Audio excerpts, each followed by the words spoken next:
"Might marry him before she does," the Duke's mother whispered as she served tea. The china cup trembled in my hands, tea rippling like my fractured heartbeat. I'd come to Ashworth Manor expecting dismissal.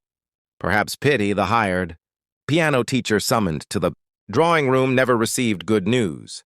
What I hadn't expected was the Dowager Duchess herself pouring my tea, her weathered hands steady despite the impossible words falling from her lips. Marry him before she does.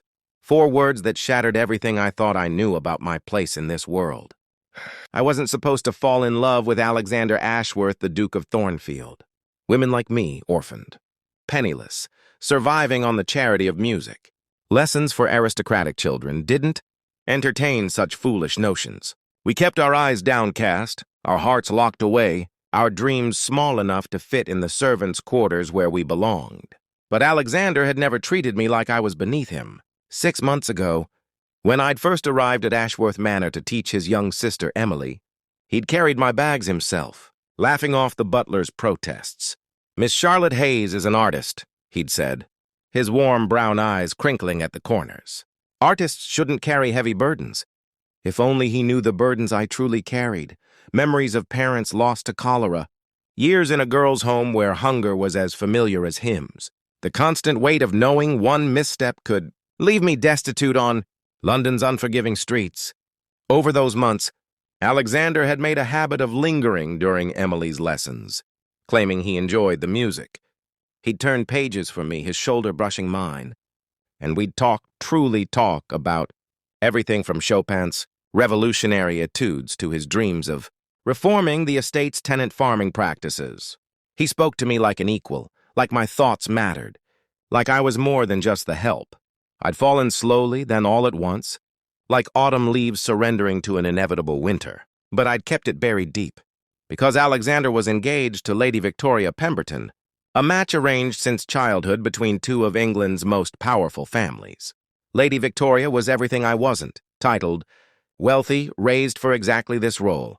Their wedding was scheduled for 3 weeks from today, which made the Dowager Duchess's words even more incomprehensible. "Your Grace, I don't understand," I whispered, setting down the cup before I dropped it. "The Duke is engaged. You're the woman my son loves," she interrupted gently, sitting beside me on the velvet settee. Up close I could see the weariness in her blue eyes. So like Alexander's. "I've watched him these past months. I see how he looks at you when you play, like you've brought music back to a house that's been silent too long." My throat tightened. "He's never said anything?" "Because my son is honorable to a fault," her voice carried, both pride and sorrow. "He'd never break an engagement, never bring scandal to our family name. He'll marry Victoria in 3 weeks and be quietly miserable for the rest of his life. And she'll be perfectly content with a husband who doesn't love her, because that's how these arrangements work." "Then why tell me this?" The words came out sharper than intended, pain making me cruel. "Why make it worse?" The Dowager Duchess took my hands in hers, a gesture so unprecedented I flinched. Women of her station didn't touch women of mine, but her grip was warm, insistent, human. "Because I've lived that life, Charlotte." "May I call you Charlotte?" She didn't wait for my answer. "I married the old Duke for duty. He was a good man. But we were strangers who shared a house and a name. Nothing more. I watched him love someone else from afar, a merchant's daughter he could never marry. It hollowed him out year by year, until he died at 50 with so much unlived life trapped inside him. Tears slipped down my cheeks. I can't ask Alexander to choose me. The scandal would destroy him. His family, his reputation, everything he's built would mean nothing without love." She squeezed my hands. "I'm not asking you to steal him away or cause a scene. I'm asking you to give him a choice he doesn't know he has. Tell him how you feel. Let him decide what his life is worth." "Lady Victoria." "We'll be fine," the Dowager said firmly. "She's already half in love with Lord Pembroke's younger son. This arrangement suits the families more than it suits either of them. Yes, there'll be gossip and complications, but those fade. A lifetime of regret doesn't." Before I could respond, the drawing room door opened.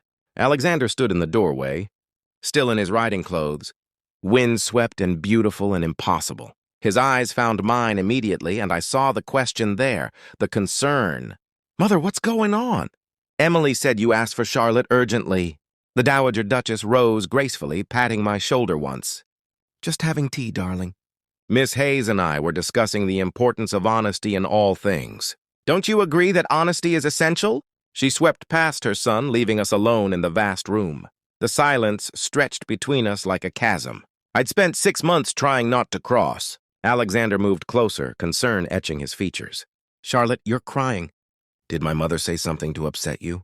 She means well, but sometimes... I love you. The words escaped before courage could fail me. They hung in the air between us. 3 syllables that changed everything and nothing. Alexander froze. Color drained from his face, then rushed back in a wave. Charlotte, I'm sorry.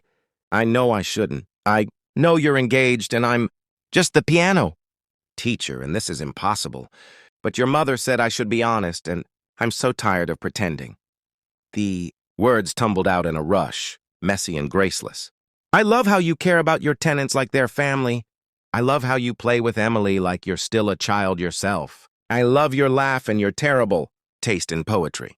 And how you always stand when I enter a room even though you don't have to. I love you and I know I can't have you. But I needed you to know that someone loves you, really loves you, not your title or your estate or your family name, just you. The silence that followed felt eternal.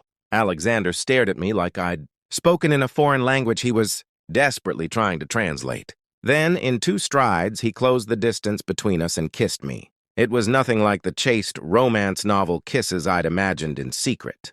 It was desperate and searching and real. His hands in my hair, my fingers clutching his jacket.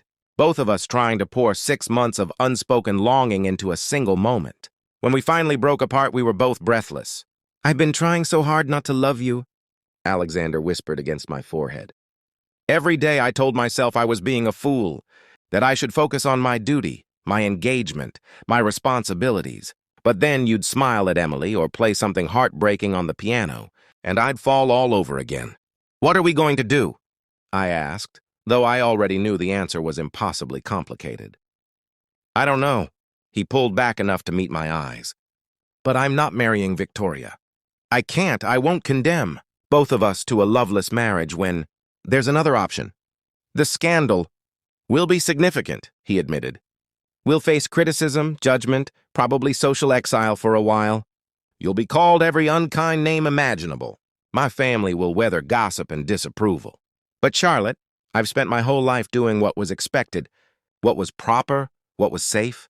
For once, I want to choose something real. Over the next 2 weeks, Alexander broke his engagement as gently and honorably as possible.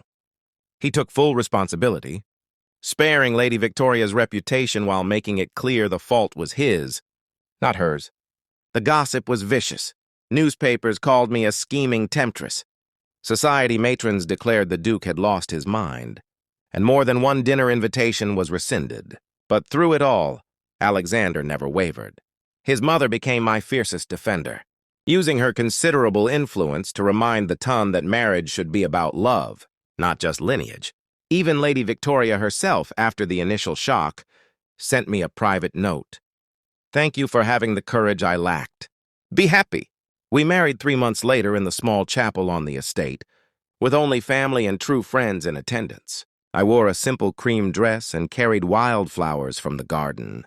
Emily played the piano as I walked down the aisle toward the man who'd chosen love over duty, me over expectation. As Alexander slipped the ring onto my finger, his mother caught my eye from the front row.